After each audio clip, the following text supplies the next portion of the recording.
Did a queen's crown ever feel too heavy? Did the weight of a kingdom ever make her stumble?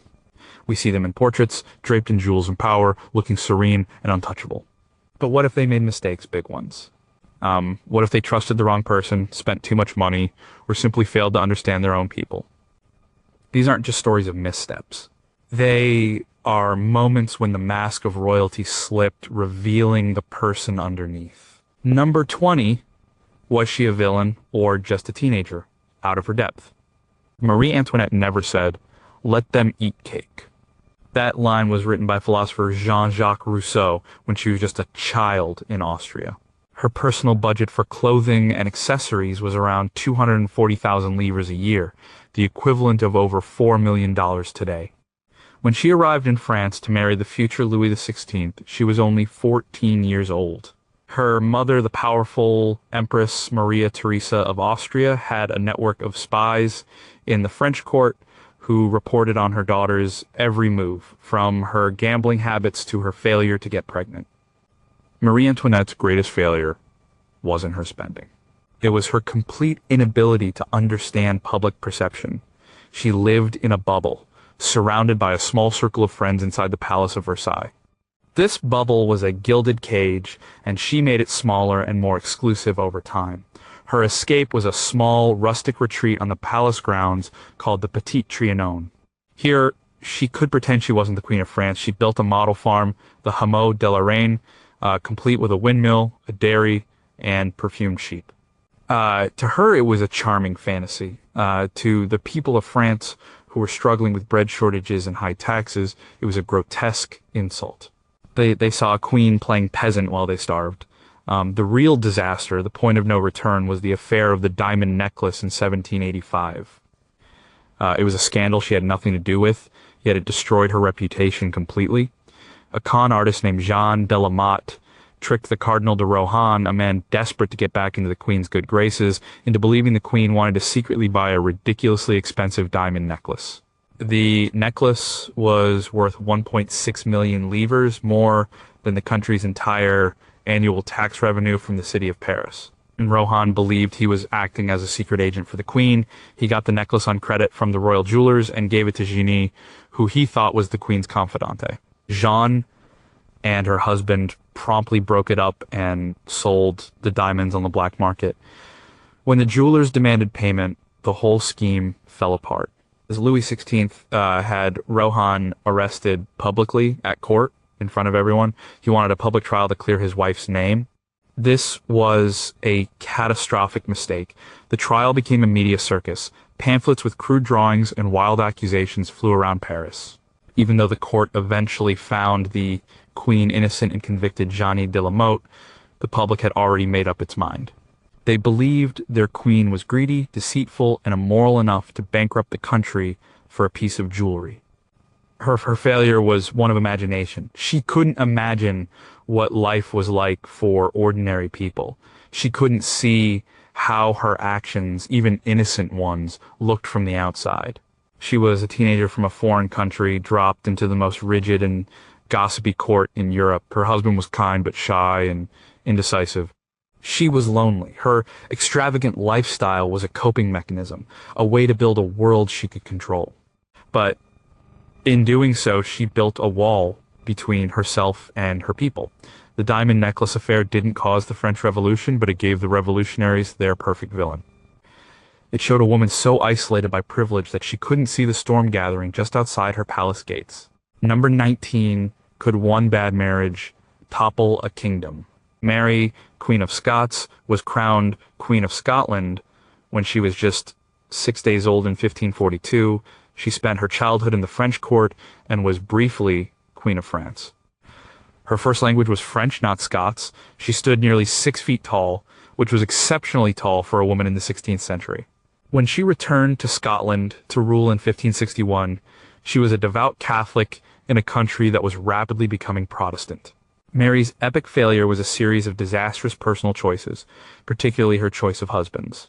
After her first husband, the King of France, died, she returned to Scotland. She needed to marry again to produce an heir and secure her throne. She chose her English cousin, Lord Darnley. It was a terrible decision. Darnley was handsome and charming, but he was also arrogant, ambitious, and a violent drunk. He was jealous of Mary's power and her friendship with her private secretary, David Rizzio. The situation exploded in 1566. A group of Protestant lords, along with a furious Darnley, stormed into a private dinner party at Holyrood Palace.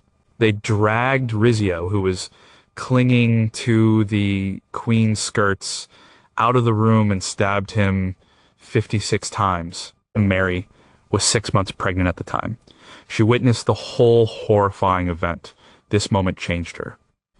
She realized her husband was not just a fool, but a dangerous enemy. Her next move was even worse. A year later, the house where Darnley was staying just outside Edinburgh blew up in the middle of the night. His body was found in the garden, apparently strangled. The prime suspect was James Hepburn, the Earl of Bothwell, a powerful and ruthless nobleman.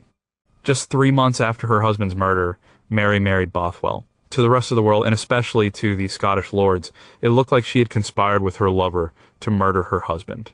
Whether she was involved or not is still debated by historians, but it doesn't matter. The perception was everything. Her marriage to Bothwell was the final straw. The Scottish lords rose up against her. They imprisoned her in Loch Leven Castle and forced her to abdicate her throne in favor of her infant son, James. She eventually escaped and fled to England, seeking protection from her cousin, Queen Elizabeth I. It was another fatal miscalculation. Elizabeth saw Mary, with her strong claim to the English throne, as a threat. Mary spent the next 19 years as a prisoner in England before she was finally executed. Mary's failures were deeply human. She was a ruler who let her heart, or perhaps her desperation, guide her head. She fell for the wrong man, Darnley, because he was charming and had royal blood. She may have turned to Bothwell for protection in a dangerous and violent world. Each decision was a reaction to the last bad one, a spiral of poor judgment. She was a queen who was also a young woman, trying to navigate a world of brutal men and political treachery.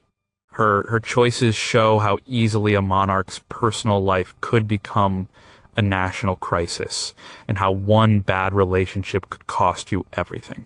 Number 18, what happens when a queen loves her husband too much? Queen Victoria ruled the British Empire for 63 years. By the end of her reign, the empire covered nearly a quarter of the Earth's land surface. She survived at least 7 assassination attempts. She proposed to her husband, Prince Albert, not the other way around. She had 9 children, and her descendants married into nearly every royal family in Europe, earning her the nickname the Grandmother of Europe. Victoria's most significant failure as a monarch was her reaction to Albert's death in 1861. His passing from what was likely typhoid fever utterly broke her. He was not just her husband, he was her closest advisor, her partner in ruling, and the center of her universe. Her grief was absolute, and it led her to abandon her public role as queen. She retreated from London and public life, cloistering herself in her palaces at Windsor, Osborne, and Balmoral. She wore black for the rest of her life, a period of 40 years. This was not just personal mourning, it was a political crisis. In the 19th century, the monarch was the visible symbol of the nation. People expected to see their queen. They needed her to open parliament, to review troops, to be a presence. Victoria refused. For years, she was an invisible monarch. She communicated with her ministers through letters, but refused to engage in the day-to-day pageantry of rule.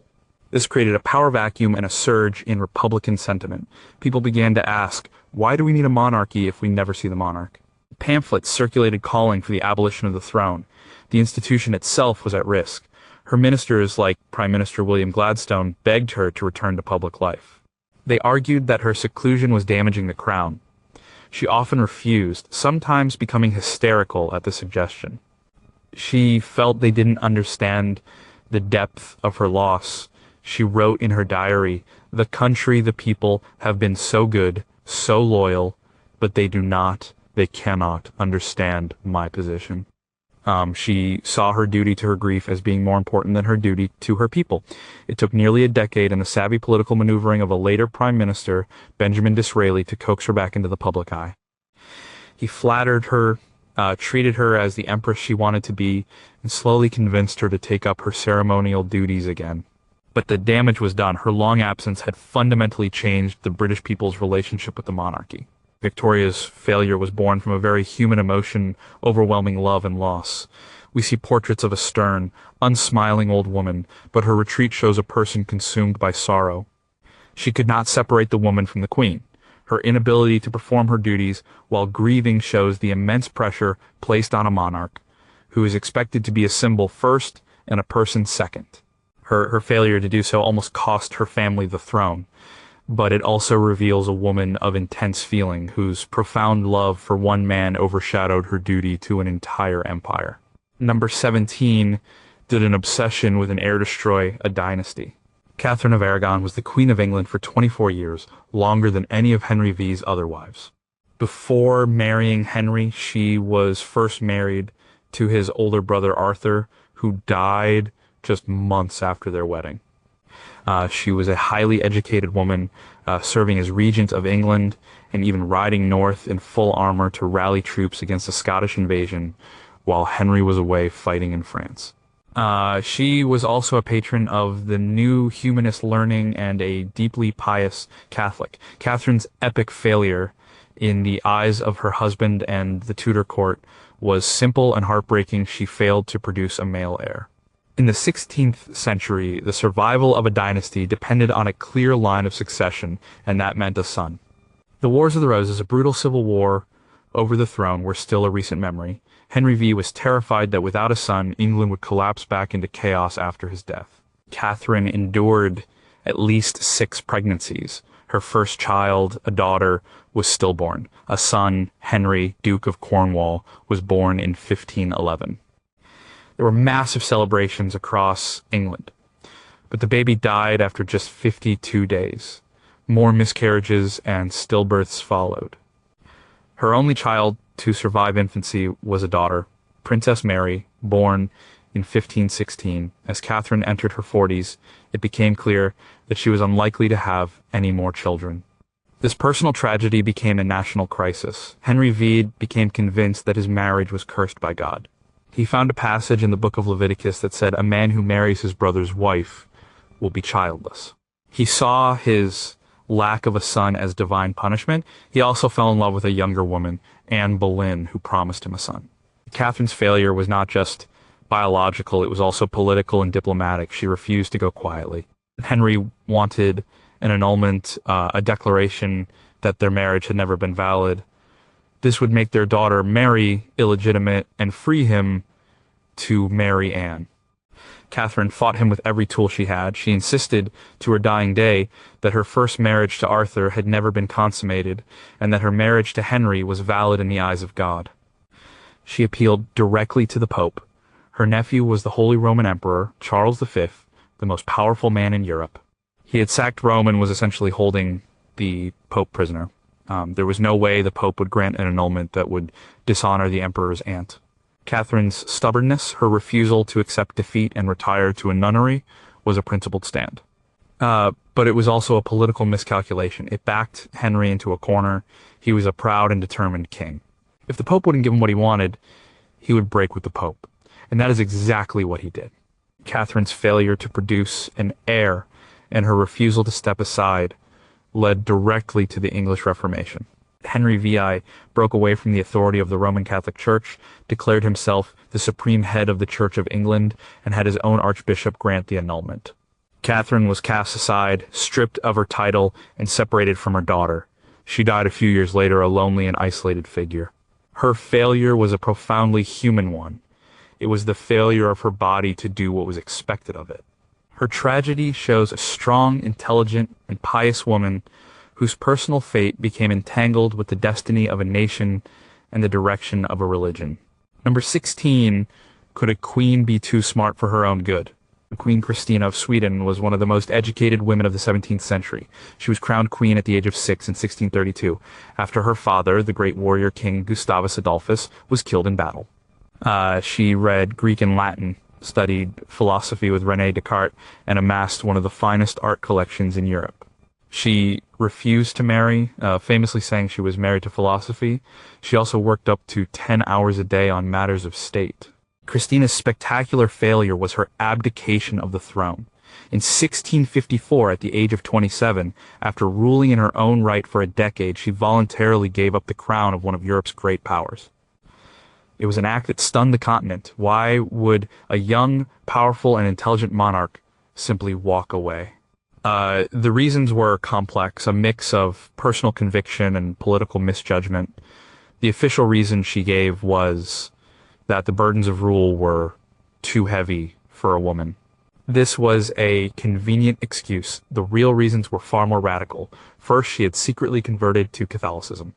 In staunchly Lutheran Sweden, this was an act of treason. The queen, the head of the Swedish church, could not be a Catholic. She knew she could not rule and practice her new faith. Second, she chafed under the expectations of her role. She was expected to marry and produce an heir to continue the dynasty. She had no interest in marriage or motherhood. She saw these as constraints on her intellectual and personal freedom. She wanted to live the life of a continental intellectual, not a Scandinavian queen. Her abdication was a logistical and political nightmare. She had to ensure her cousin, Charles Gustav, could succeed her smoothly. She also had to secure a pension for herself and get permission to take her beloved art and books out of the country. But the failure wasn't just in the act of leaving, it was in what she did next. She seemed to believe she could give up the responsibilities of a monarch, but keep the privileges. She moved to Rome, where she was initially welcomed as a major prize for the Catholic Church.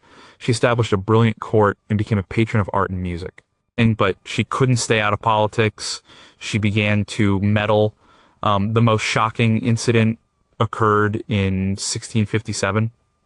She believed her master of the horse, a nobleman named Monaldeschi, had betrayed her. Acting as if she were still a ruling queen with the power of life and death, she had him tried and executed by her own servants in a gallery of the Palace of Fontainebleau in France. This act horrified Europe. It was a brutal abuse of power. She was a guest in France, not its ruler.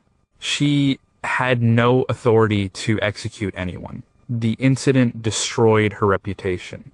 She was no longer seen as a brilliant philosopher queen, but as a dangerous and unstable tyrant. She had failed to understand that when she gave up her crown, she also gave up its power. She could not be a private citizen and a sovereign monarch at the same time. Christina's story is a failure of self-awareness. She was a brilliant woman who felt trapped by her circumstances. Her abdication was an act of personal liberation, but she miscalculated what that freedom would mean. She thought she could escape the confines of her role without losing the authority that came with it. Her life after the throne was a long, slow decline from a celebrated queen to a political embarrassment. It shows a person whose intellect was so vast she couldn't see the simple truth. You can't have it both ways. Number 15. Did a peasant uprising expose a queen's true colors? Catherine the Great of Russia was a German princess who came to power in 1762 after overthrowing her own husband, Peter III. She ruled for 34 years, a period known as the Russian Golden Age. She expanded the Russian Empire by over 200,000 square miles, adding territories in Poland and along the Black Sea. She was a prolific writer, corresponding with Voltaire and other Enlightenment thinkers. She founded the Hermitage Museum and promoted education for women. Despite her reputation as an enlightened monarch, Catherine's reign was marked by a colossal failure that exposed the deep hypocrisy of her rule, her handling of serfdom, and the Pugachev Rebellion. Serfdom was a system of agricultural labor where peasants were tied to the land and were the property of the nobility. They could be bought and sold like cattle. Catherine, in her letters to French philosophers, wrote about the evils of serfdom and the importance of liberty. But in Russia, she did the opposite. She actually strengthened the institution, giving nobles more power over their serfs and extending serfdom to new territories like Ukraine. She gave away over 800,000 state-owned peasants as private serfs to her favorites and lovers. This brutal system created a powder keg of resentment that finally exploded in 1773 with the Pugachev Rebellion. A disgruntled Cossack named Yemelyan Pugachev declared that he was the dead Tsar Peter III, Catherine's murdered husband. He promised to free the serfs, end taxation, and hang the landlords. His message resonated with millions of oppressed people. What started as a small revolt quickly grew into the largest peasant uprising in Russian history. Pugachev's army, a ragged force of serfs, Cossacks, and ethnic minorities, swept across the Ural and Volga regions. They captured major cities and executed hundreds of nobles and government officials. For over a year, they held a vast territory, and the Russian state seemed on the verge of collapse. Catherine initially underestimated the threat. She was distracted by a war with the Ottoman Empire. She referred to Pugachev as a brigand and the rebellion as a minor disturbance. This was a massive failure of intelligence and empathy. She was so disconnected from the lives of the vast majority of her subjects that she couldn't comprehend the depth of their desperation. She saw them not as people but as a resource to be managed or a problem to be crushed. When she finally realized the scale of the danger, she responded with overwhelming and brutal force. She sent her best general, Alexander Suvorov, to put down the revolt. Pugachev was captured, brought to Moscow in an iron cage, and publicly executed. The reprisals were savage. Villages were burned, and thousands of rebels were killed. The rebellion was a turning point for Catherine. It terrified her. Any enlightened ideas she had about freeing the serfs were abandoned forever. She saw the Russian people as a dangerous, savage mob that needed to be controlled with an iron fist. She clamped down on dissent and tightened the screws of autocracy. Her failure was not in defeating the rebellion, but in creating the conditions for it in the first place. In her reign, which looked so golden from the palaces of St. Petersburg, was built on the backs of millions of people living in misery. The Pugachev rebellion tore the mask of enlightenment off her face and showed a ruler whose primary interest was not liberty, but power. Number 14, can a ruler's piety become their downfall? And Mary, I was the first queen to rule England in her own right. She was the daughter of Henry V and Catherine of Aragon. After her parents' divorce, she was declared illegitimate and separated from her mother. She spent years living in the shadows, under threat, refusing to renounce her Catholic faith. When her Protestant half-brother Edward VI died, she rallied popular support and triumphantly entered London as queen in 1553. Mary's epic failure was her single-minded, brutal, and ultimately self-defeating attempt to force England back to Catholicism. Her intentions were, from her perspective, pure. She genuinely believed that Protestantism was a heresy that damned souls to hell. She saw it as her sacred duty, her life's mission, to save her people by restoring the true faith. But her methods were a catastrophic failure of political judgment. Her first major mistake was her marriage. In 1554, she married Prince Philip of Spain, the son of her cousin, the Holy Roman Emperor Charles V, to Mary. This was a dream alliance uniting England with the most powerful Catholic dynasty in Europe.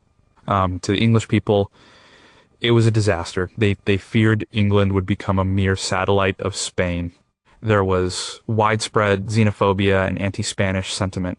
The marriage was deeply unpopular and led to a rebellion, which Mary crushed.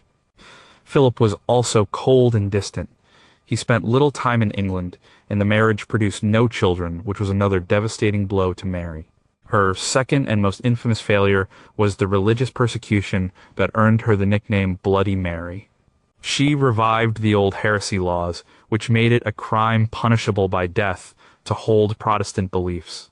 Over the course of less than 4 years, nearly 300 Protestants, men and women, rich and poor, educated and uneducated, were burned at the stake. This was a horrifying spectacle. While burning heretics was not uncommon in Europe, the scale and public nature of the Marian persecutions were new to England. Instead of scaring people back to Catholicism, the burnings created a generation of Protestant martyrs. The courage of the victims was widely reported. John Foxe's Book of Martyrs, published a few years after Mary's death, became a bestseller with vivid accounts and gruesome illustrations of the persecutions. It became a cornerstone of English Protestant identity, painting Catholicism as a cruel, foreign, and tyrannical religion. Mary's policy was a public relations catastrophe. She had intended to purify the nation, but instead she made her own religion hated. And Mary failed because she could not compromise. She was a woman of deep, unshakable faith, but this faith made her rigid and blind to the political realities. She underestimated how deeply Protestantism had taken root in England in the 2 decades since her father's break with Rome. She believed she could turn back the clock, through force. She didn't understand that ideas, once unleashed, cannot be so easily extinguished. Her failure was not a lack of conviction, but a surplus of it. She was so certain she was right that she couldn't see the immense human and political damage she was causing. She died in 1558, a heartbroken and disappointed woman, having unintentionally ensured that England would remain a Protestant nation for centuries to come. Number 13 was abdicating the throne, an act of weakness or strength. Liliuokalani was the last reigning monarch of the Kingdom of Hawaii. She was a talented musician and composer, famous for writing the song Aloha O. She came to the throne in 1891 at a time of immense pressure. For decades, American and European business interests, primarily sugar planters, had been growing in power and influence on the islands.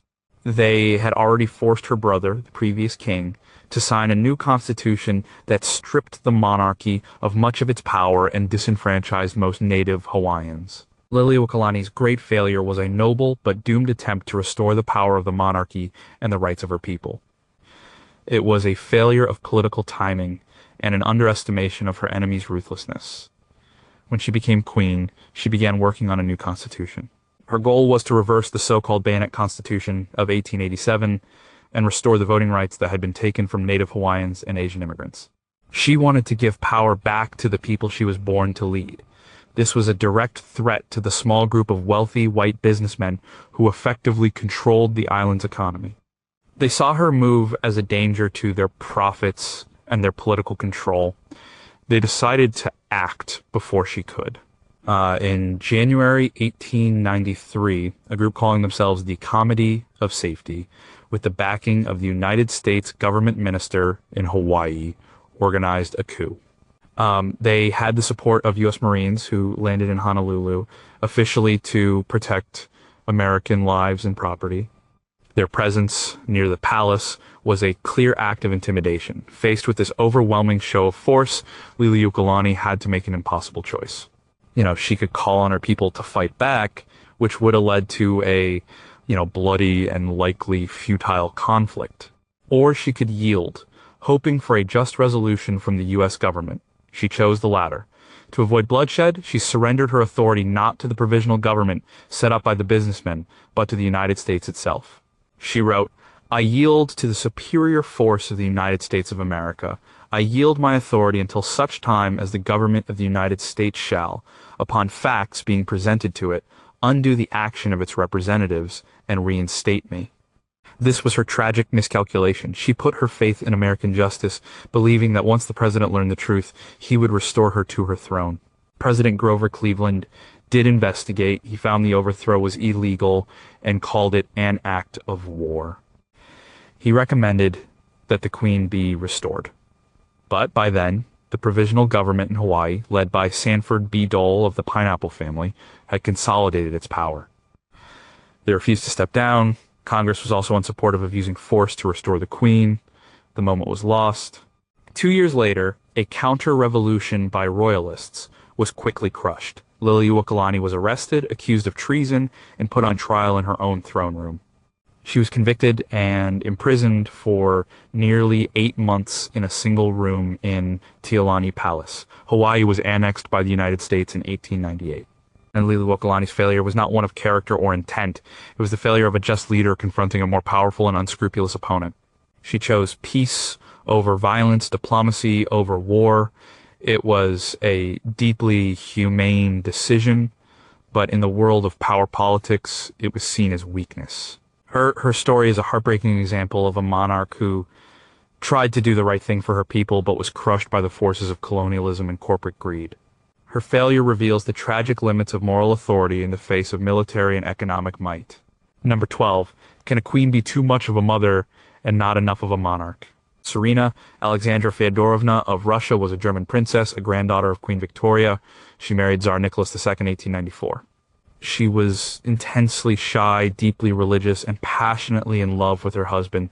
She was also deeply unpopular with the Russian people in the court. They saw her as cold, aloof, and a meddling foreigner. She gave birth to 4 daughters before finally having the son, an heir she desperately wanted, Alexei, in 1904.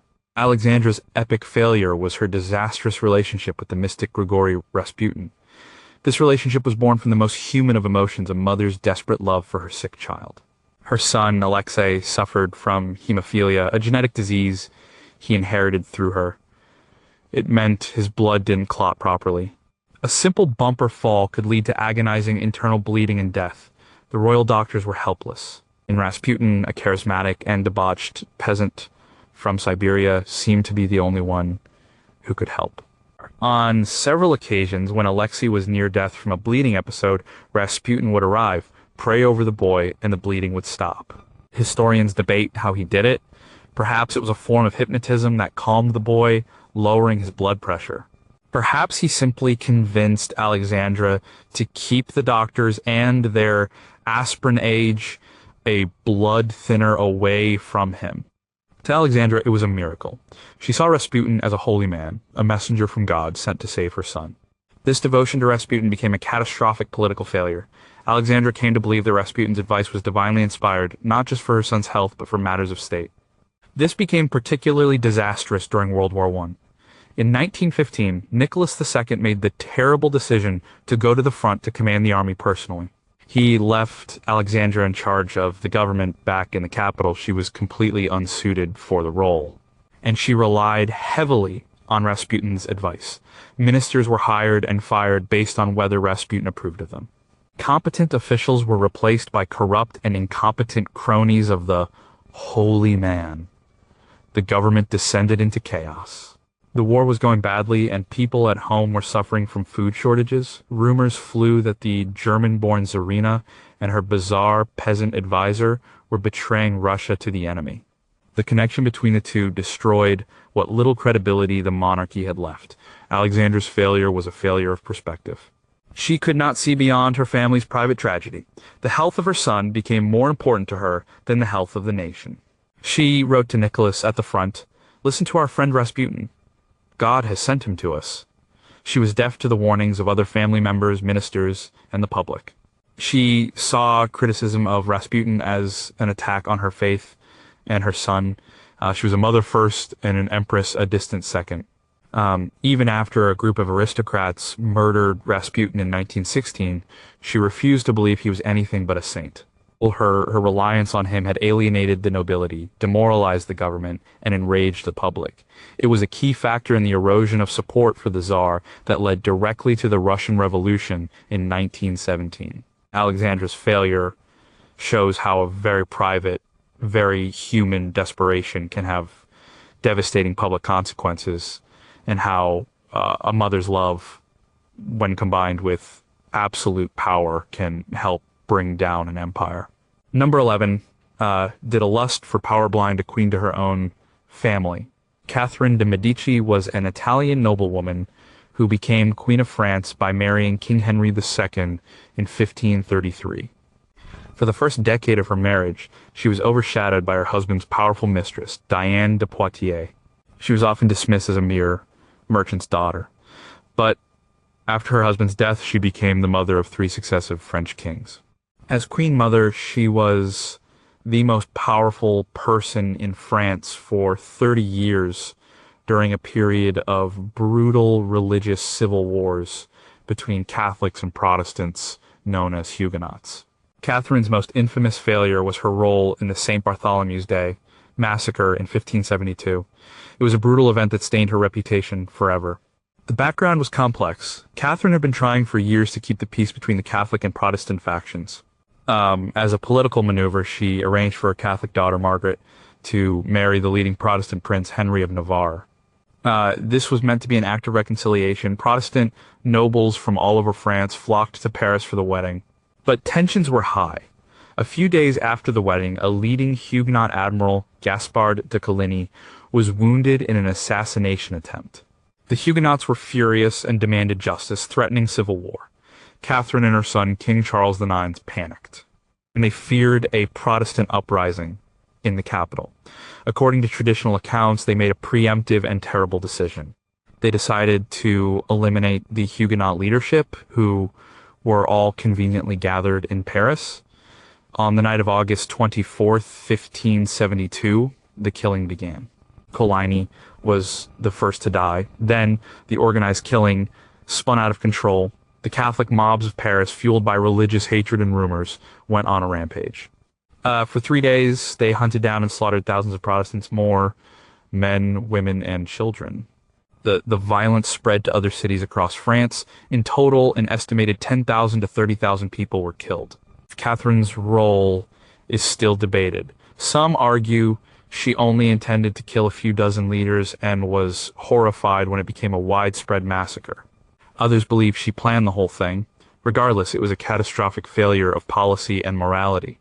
Her attempt to secure peace through a marriage alliance had backfired into one of the worst atrocities of the century. Instead of ending the religious wars, the massacre reignited them with even greater ferocity. It destroyed any trust the Protestants had in the crown. The failure was rooted in her political style. Catherine was a pragmatist, a survivor. She was a master of intrigue, playing factions off against each other. Her goal was always the preservation of the French monarchy and the power of her sons. She was not a religious fanatic like Mary I. She was willing to make concessions to Protestants if it served her political goals. But in this moment of crisis, her pragmatism twisted into brutal cynicism. She saw murder as a political tool, a way to solve a problem.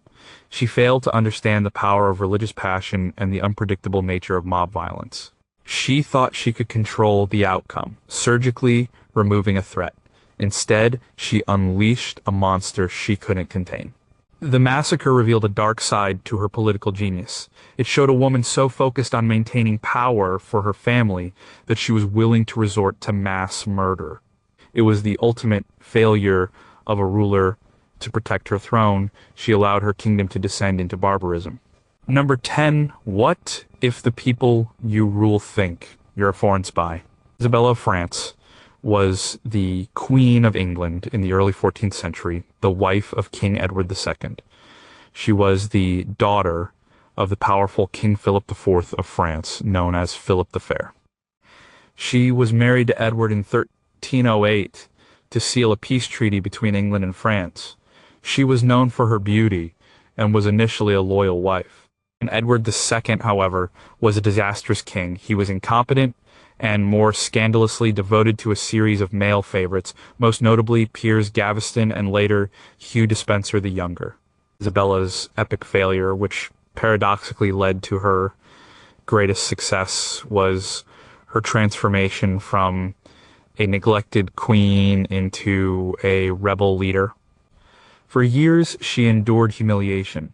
Her husband showered lands, titles, and affection on his favorites while ignoring her. The Despensers in particular were greedy and arrogant. They isolated Isabella, seized her lands, and even took her children from her. Edward II and the Despensers treated her with contempt, viewing her merely as a French pawn. Her opportunity came in 1325.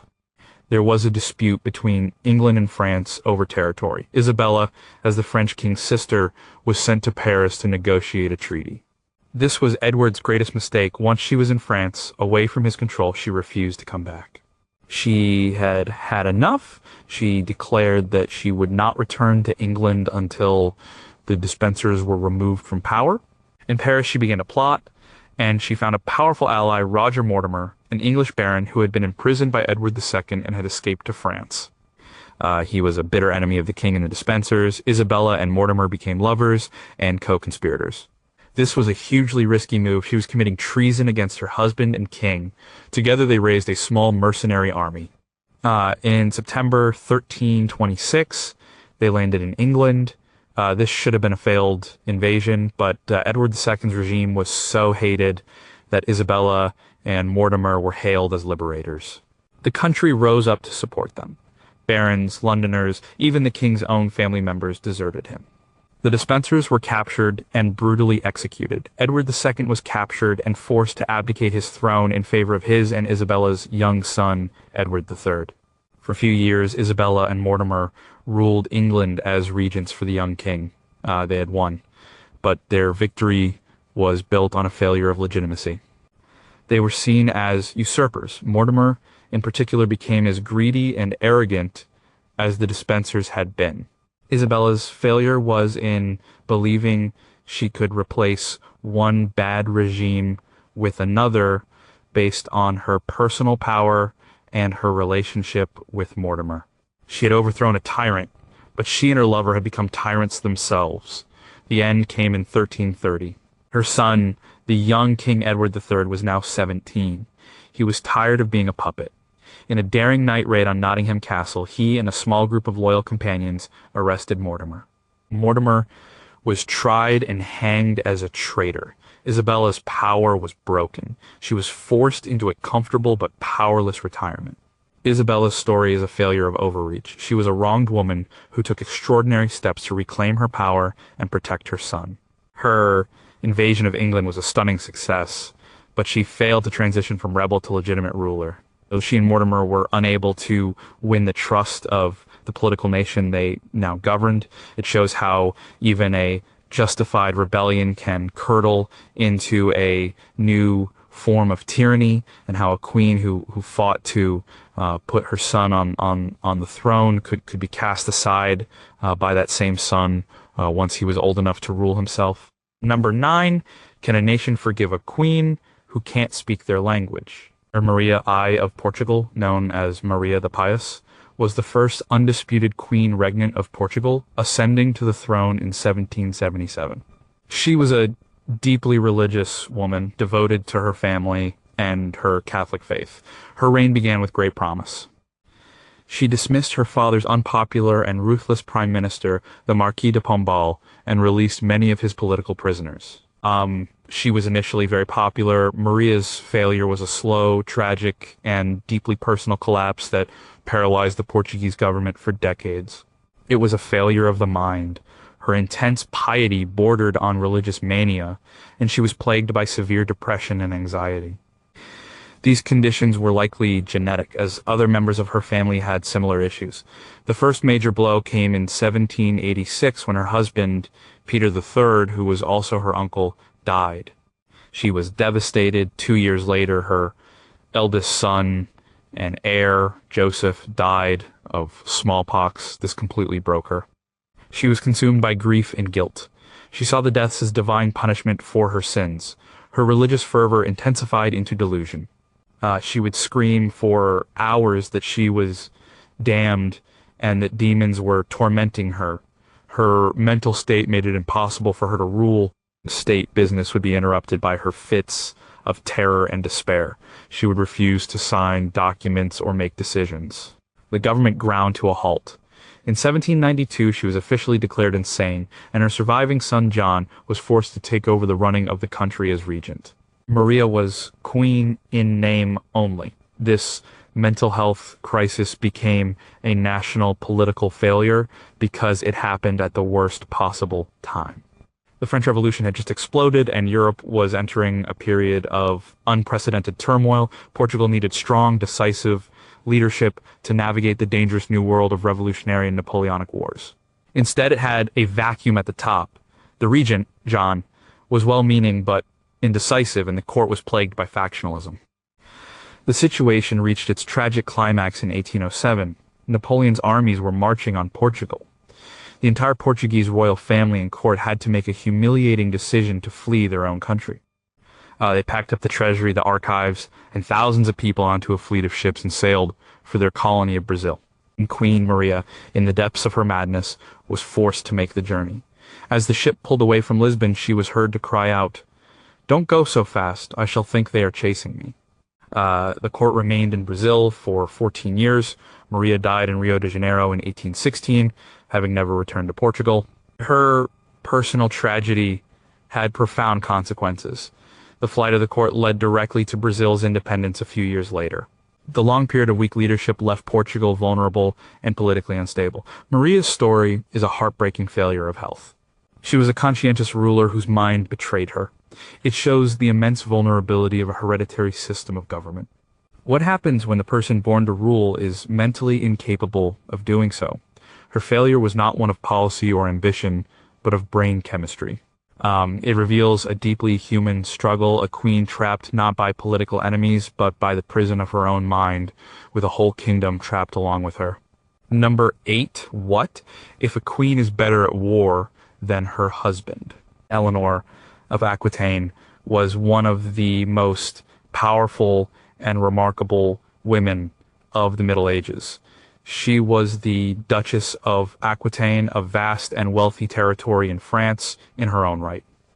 At 15, she married the future King Louis VII of France. A few years later, she famously accompanied him on the Second Crusade, bringing her own contingent of vassals and ladies in waiting. Her first major failure was the spectacular collapse of this marriage to Louis. The crusade was a disaster, both militarily and personally. In Antioch, Eleanor reconnected with her uncle, Raymond, a charismatic and worldly ruler. Rumors flew that they were having an affair. Eleanor and Louis grew to despise each other. He was pious and monkish. She was vivacious, intelligent, and headstrong. She complained that she had married a monk, not a king. The final straw was her failure, after more than a decade of marriage, to produce a male heir. They had only 2 daughters. The marriage was annulled in 1152. This could have been the end of her story. But Eleanor immediately committed a brilliant and audacious act. Just 8 weeks after her annulment, she married the young Duke of Normandy, Henry Plantagenet. He was 11 years her junior, energetic, ambitious, and the complete opposite of Louis. 2 years later, he became King Henry II of England. Eleanor was now Queen of England. Her lands, combined with his, created the Angevin Empire, which stretched from the Scottish border to the Pyrenees. For a time, the marriage worked. They had 8 children, including 5 sons, but Henry was a restless and unfaithful husband. Eleanor was not a woman to be sidelined. As their sons grew up, the family became a hotbed of rivalry and rebellion. This led to Eleanor's second and much greater failure. In 1173, she supported her sons, Henry the young king, Richard the future Lionheart, and Geoffrey in a great revolt against their father, Henry II. It is unclear exactly what drove her to it. Perhaps it was frustration with her husband's infidelities, particularly his long-term affair with Rosamund Clifford. Perhaps it was a desire to see her favorite son, Richard, have more power. Whatever the reason, she took the side of her sons against her husband. It was a massive political miscalculation. Henry II was a formidable military and political leader. He crushed the rebellion. Her sons eventually begged for his forgiveness, but he did not forgive Eleanor. He had her captured as she was trying to flee to France, disguised as a man. He then imprisoned her. For the next 16 years, Eleanor of Aquitaine, one of the most powerful women in Europe, was held under house arrest at various castles in England. She was moved from place to place, a political prisoner of her own husband. Her failure was in underestimating Henry and in allowing family dynamics to explode into open war. She had picked the wrong side. The revolt she encouraged almost tore her family's empire apart. Her long imprisonment shows the brutal consequences of a failed power play in the 12th century.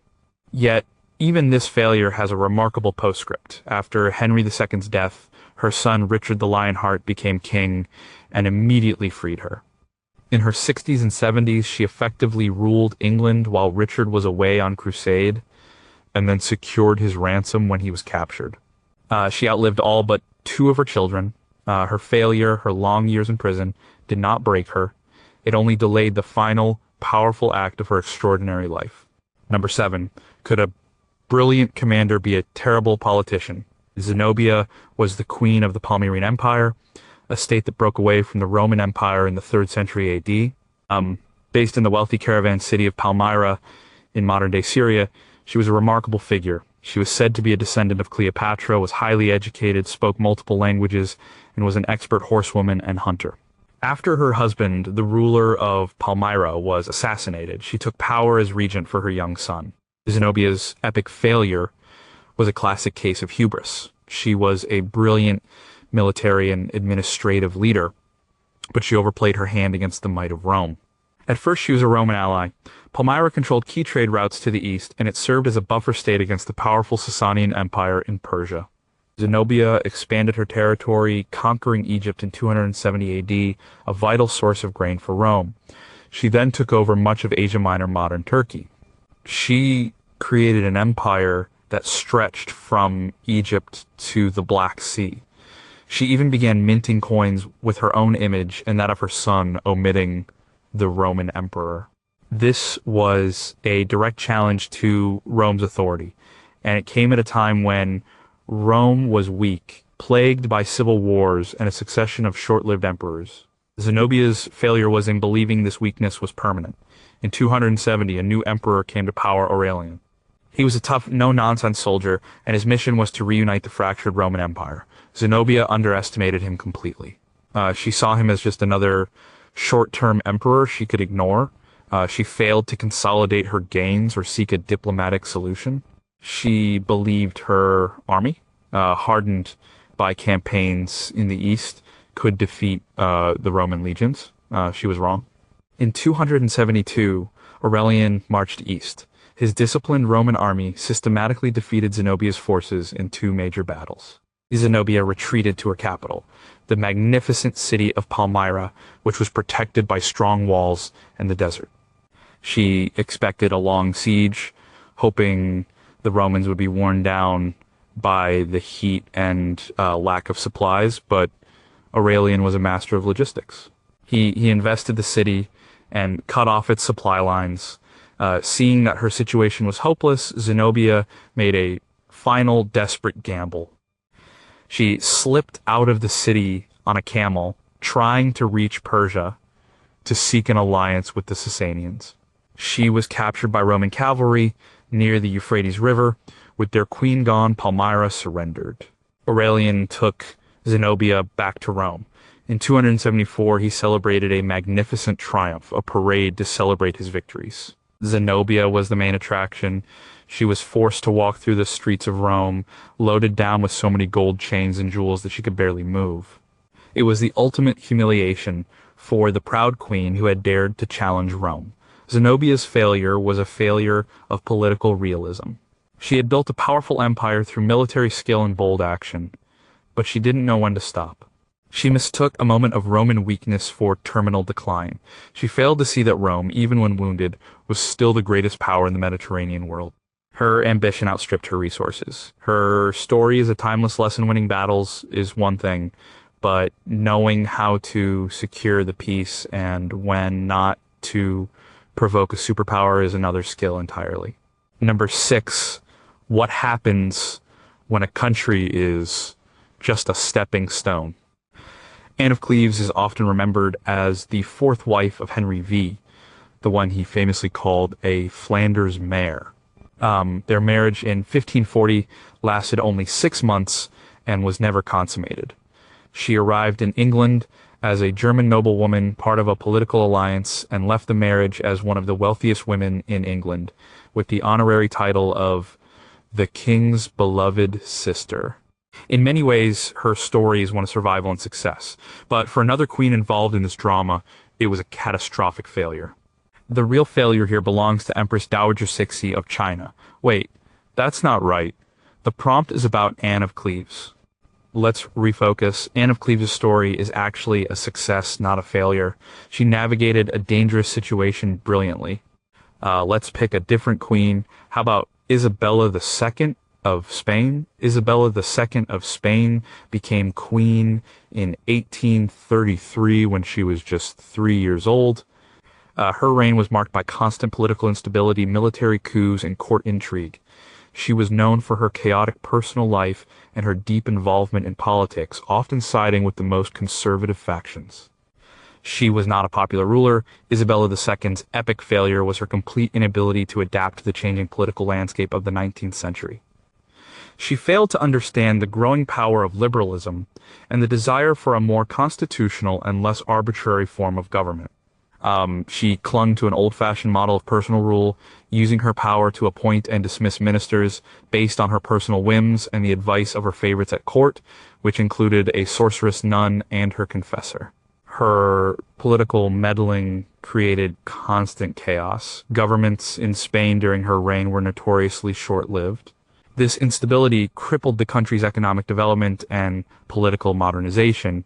She consistently backed the most reactionary elements in Spanish society, alienating the military, the liberals, and the growing middle class. The final failure was a combination of political incompetence and personal scandal. Her private life was the subject of constant gossip. Her husband, Francis, was widely believed to be homosexual, and it was an open secret that her children were not his. She had a string of lovers, and her behavior was seen as a disgrace to the throne. This moral failure, combined with her political failures, made her an easy target for her opponents. In 1868, the dam finally broke. A coalition of progressive generals and politicians launched a revolution known as the Glorious Revolution. Isabella was on holiday in the north of Spain at the time. The army garrisons rose against her, and her own generals refused to fight for her. Realizing her cause was lost, she didn't even try to return to Madrid. She simply crossed the border into France and went into exile. She was the first Spanish monarch to be overthrown by a popular revolution. She had failed to build any real base of support. The conservatives she had favored were too weak to save her, and she had made enemies of everyone else. She lived the rest of her life in Paris, watching from afar as Spain experimented with a new king, a republic, and then finally restored her own son, Alfonso XII, to the throne. But they would not have her back. Isabella's failure was a failure to listen. She lived in the bubble of her court, surrounded by sycophants, and was completely out of touch with her country. She confused her own personal desires with the needs of the nation. She saw the throne as her personal property to be used for her own benefit and that of her friends. She never grasped the idea that a 19th century monarch had to earn their legitimacy through good governance and a respect for constitutional limits. Her reign shows how a monarch's personal failings, both moral and political instinct, can completely discredit the institution they represent, leading to their own downfall. Number 5, could refusing to marry be a queen's biggest mistake? Elizabeth I of England, the Virgin Queen, is one of history's most successful monarchs. She ruled for 45 years, defeated the Spanish Armada, and presided over a golden age of culture. She was intelligent, charismatic, and a master of political maneuvering. So where is the failure? Elizabeth's greatest failure from the perspective of her advisors and the stability of her kingdom was her refusal to marry and produce an heir. This wasn't a single event, but, a lifelong decision that created a permanent political crisis. For her entire reign, the question of the succession loomed over England. Who would rule after she died? The pressure on her to marry was immense, and it started the moment she took the throne in 1558. A female ruler was seen as an anomaly, a weakness. It was assumed she needed a husband to guide her and to father children to secure the Tudor dynasty. Her council, her parliament, and foreign ambassadors constantly pushed suitors on her. There was Philip II of Spain, the Archdukes of Austria, the King of Sweden, and French princes. At home, there was her favorite, Robert Dudley. She used the possibility of her marriage as a diplomatic tool, playing one suitor off against another for years. It was a brilliant short-term strategy, but it was a terrible long-term one. Without a clear heir, England was vulnerable. If she died suddenly, the country could fall into a civil war between various claimants to the throne. The most prominent claimant was her Catholic cousin Mary, Queen of Scots. This made Mary a focal point for Catholic plots against Elizabeth's life. The succession crisis wasn't just a political problem, it was a national security threat. Why did she never marry? Historians have debated this for centuries. Perhaps it was a psychological reason rooted in her traumatic childhood. She had seen what happened to her mother, Anne Boleyn, and her stepmother, Catherine Howard, both executed by her father. She saw how her sister Mary's unpopular marriage to a foreign prince had damaged her reign. Perhaps she simply didn't want to share power. As a married woman in the 16th century, she would have been expected to obey her husband. "I will have but one mistress here, and no master," she once said. This decision, while understandable from a personal and political perspective, was a failure of her primary duty as a dynastic monarch to provide for a smooth succession. She was gambling with the future of her kingdom. In 1562, she caught smallpox and nearly died. The entire government was thrown into a panic. Who would take over? There was no answer. In the end, she got lucky. She lived to be nearly 70, an old age for the time. On her deathbed, she finally, if ambiguously, named her successor James VI of Scotland, the Protestant son of her old rival Mary, Queen of Scots. The transition of power was peaceful. The Tudor dynasty ended, and the Stuart dynasty began. But the peaceful outcome doesn't erase the failure of the process. For 45 years, Elizabeth forced her kingdom to live with a dangerous level of uncertainty. Her refusal to marry was an act of profound personal independence, a way of maintaining her own authority. But it was also an act of political irresponsibility. It shows a ruler whose personal desires and fears, however justified, took precedence over the long-term stability of the nation she governed so well in every other respect. Number 4, how can a queen be too foreign for her own country? Empress Dowager Cixi ruled China behind the scenes for nearly 50 years, from 1861 until her death in 1908. She started as a low-ranking concubine to the Xianfeng Emperor. She rose to power because she gave birth to his only surviving son. After the emperor's death, she became a regent for her young son, and later for her nephew. She was a master of court politics, intelligent and ruthless. Cixi's most catastrophic failure was her support for the Boxer Rebellion in 1900. It was a disastrous miscalculation that brought China to its knees and hastened the end of the Qing dynasty. The Boxers were a secret society, a popular anti-foreign and anti-Christian movement. They practiced martial arts, which they believed made them invulnerable to bullets. They roamed the countryside, killing foreign missionaries and Chinese Christians. By 1900, the Boxer movement had grown powerful and was moving towards the capital, Beijing. The imperial court was split on how to handle them. The rational position was to suppress them as a dangerous and uncontrollable mob. But a powerful conservative faction at court, deeply resentful of decades of foreign interference and humiliation, saw the Boxers as a magical, popular force that could finally drive the foreign devils out of China. Cixi, after much hesitation, made the fateful decision to side with the Boxers. It was a failure of leadership driven by a mix of desperation, wishful thinking, and political maneuvering. She was under pressure from the conservative Manchu princes. She was also personally angered by the foreign powers who had refused to recognize her chosen heir apparent. On June 21st, 1900, she issued an imperial edict declaring war on all the foreign powers, at once Britain, the United States, France, Russia, Japan, Germany, Italy, and Austria-Hungary. It was an act of political insanity. The Boxers, along with imperial troops, laid siege to the foreign legation quarter in Beijing, where the diplomats and their families were trapped. The siege lasted for 55 days. Meanwhile, the foreign powers responded by forming an 8-nation alliance.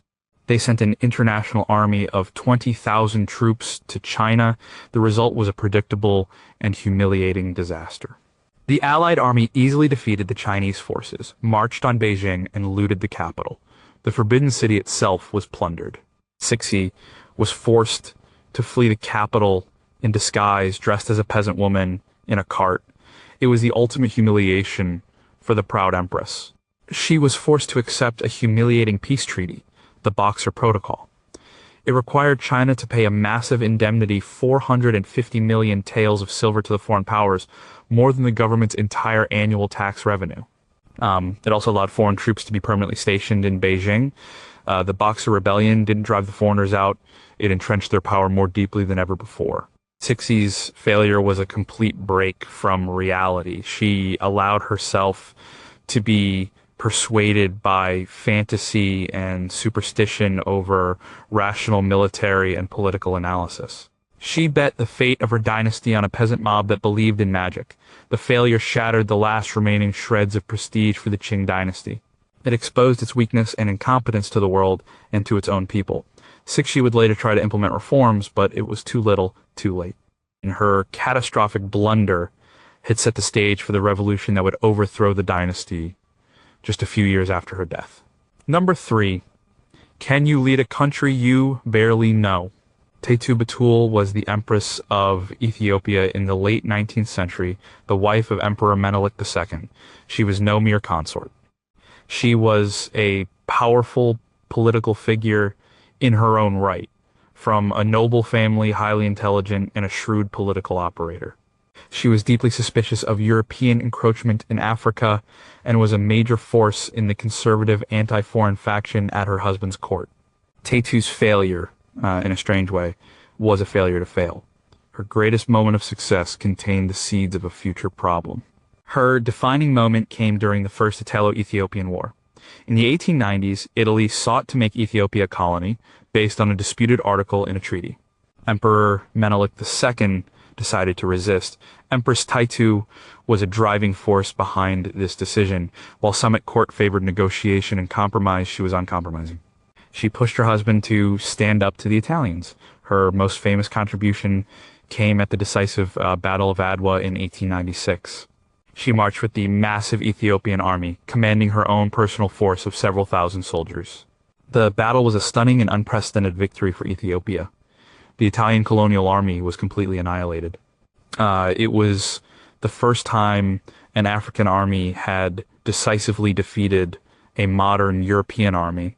The victory secured Ethiopia's independence and made Menelik and Taitu heroes across Africa and the diaspora. So where is the failure? It came in the aftermath of Menelik's reign. Taitu's success at Adwa and her powerful political influence made her a formidable figure. When Menelik suffered a series of strokes starting in 1906, which left him incapacitated, Taitu effectively took control of the government. She was the de facto ruler of Ethiopia. This is where her strength became a weakness. She was a political conservative. She resisted the modernizing reforms that Menelik had begun to implement. She distrusted the young, foreign-educated Ethiopians who were pushing for changes to the government and the army. She tried to consolidate power for herself and her family faction from the north of the country. She appointed her relatives to key positions, alienating other powerful regional lords. Her rule was seen as reactionary and nepotistic. She had been a brilliant empress when facing an external enemy. She was less successful at navigating the complex internal politics of a country trying to modernize. Her failure was an inability to build a broad political consensus. Her tough, uncompromising nature, which had been an asset during the war, became a liability in peacetime governance. By 1910, opposition to her rule had grown too strong. A coalition of other nobles and the head of the Ethiopian Orthodox Church forced her to give up her power. She was sidelined and forced into a political retirement, confined to a palace on a hill overlooking the capital. She had helped save Ethiopia from foreign domination, but she was unable to guide it into the future. Her story shows a leader who was perfectly suited for one historical moment of national crisis and war.com, but ill-suited for the one that followed. Her failure was not in her character or her patriotism, but in her inability to adapt her leadership style to changing circumstances. She won the war but lost the peace that followed, a deeply human story of a leader whose greatest strengths eventually became their own undoing. Number 2, did a queen's extravagance sink an empire? Let's revisit Marie Antoinette from a different angle. We discussed her public relations failure, but what about the financial aspect? This is where the story gets more complicated. Marie Antoinette's spending was legendary. Her wardrobe, her jewels, her gambling debts, and her redevelopment of the Petit Trianon were a constant source of outrage. In 1776, her yearly allowance for clothing, jewelry, and personal expenses was 240,000 livres. She consistently overspent it. Her dressmaker, Rose Bertin, became a celebrity in her own right, known as the Minister of Fashion. The elaborate hairstyles of the day, the poufs, which could be several feet high and decorated with everything from model ships to vegetable gardens, were a symbol of this excess. This spending, however, was not the cause of France's bankruptcy. It was a drop in the bucket. The real financial failure of the French monarchy was its tax system and its spending on wars.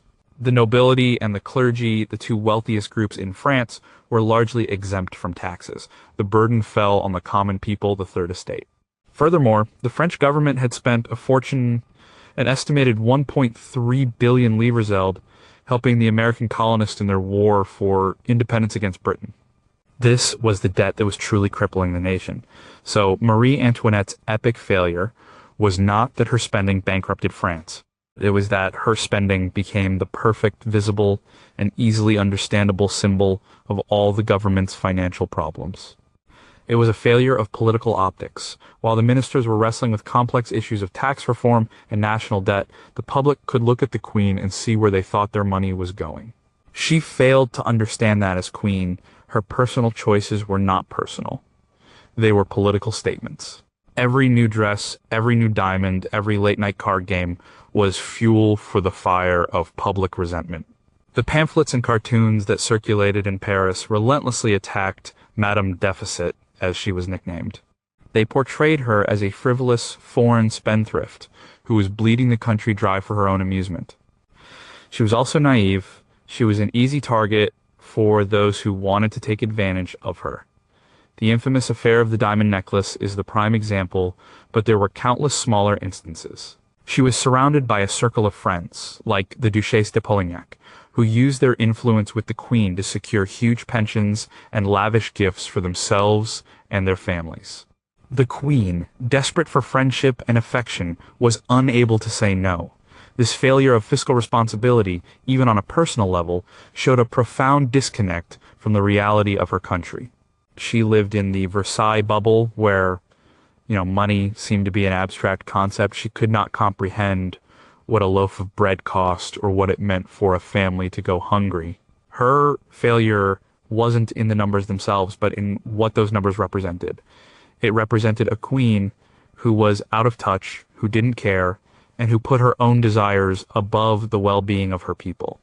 It wasn't the sole cause of the revolution, but it provided the perfect face for it. Number 1. What if your greatest strength is also your greatest weakness? Cleopatra VII was the last active pharaoh of Ptolemaic Egypt. She was a brilliant and charismatic leader. Unlike her Ptolemaic predecessors, she actually learned to speak Egyptian. She was a skilled diplomat, a naval commander, and a shrewd political operator. She successfully navigated the treacherous world of Roman power politics for over 2 decades. Cleopatra's epic failure was her final, colossal gamble on Mark Antony.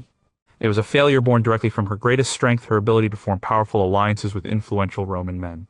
Her entire strategy for preserving Egyptian independence rested on this personal is political approach. First, she had successfully allied herself with Julius Caesar. She captivated him, became his lover, and bore him a son, Caesarion. With Caesar's military backing, she secured her throne against her rival siblings. After Caesar's assassination, Rome was plunged into civil war. Cleopatra needed a new protector. She found one in Mark Antony, Caesar's most powerful general, and one of the new rulers of Rome. Her alliance with Antony was both a political partnership and a genuine love affair. Together they ruled the eastern half of the Roman world from Alexandria. They had 3 children. They envisioned a new kind of Hellenistic Roman Empire, a fusion of East and West. This was her grand ambition. The failure was in betting everything on Antony against his rival in the West, Caesar's pragmatic and calculating heir, Octavian. Cleopatra and Antony seemed to have the stronger position. They controlled the vast wealth of Egypt and the East. Antony was the more experienced general, but they made a series of political and military blunders. Their biggest failure was one of public relations in Rome. Octavian's propaganda machine was brilliant. He portrayed Antony as a weak, decadent Roman who had been bewitched by a foreign sorceress. He painted Cleopatra as a dangerous, power-hungry queen who wanted to rule Rome. Antony's decision to hold a Roman-style triumph in Alexandria and to declare his children with Cleopatra as rulers of various eastern kingdoms was a gift to Octavian. It looked like he was giving away Roman territory to his foreign lover. This turned Roman public opinion decisively against him. The final confrontation came in 31 BC at the naval Battle of Actium. The battle was a tactical disaster for Antony and Cleopatra. For reasons that are still debated, Cleopatra's squadron of ships withdrew from the battle early on. Antony, seeing her leave, abandoned his own flagship and followed her. Their fleet, leaderless and demoralized, was destroyed.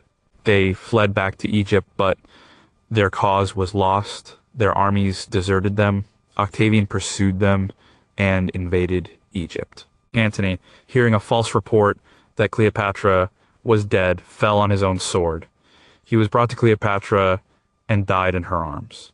Cleopatra, seeing that all was lost and unwilling to be paraded through Rome in Octavian's triumph, as Zenobia would be, chose her own end. Cleopatra's failure was in tying the fate of her kingdom so completely to the fate of one man. Her political survival had always depended on a Roman patron.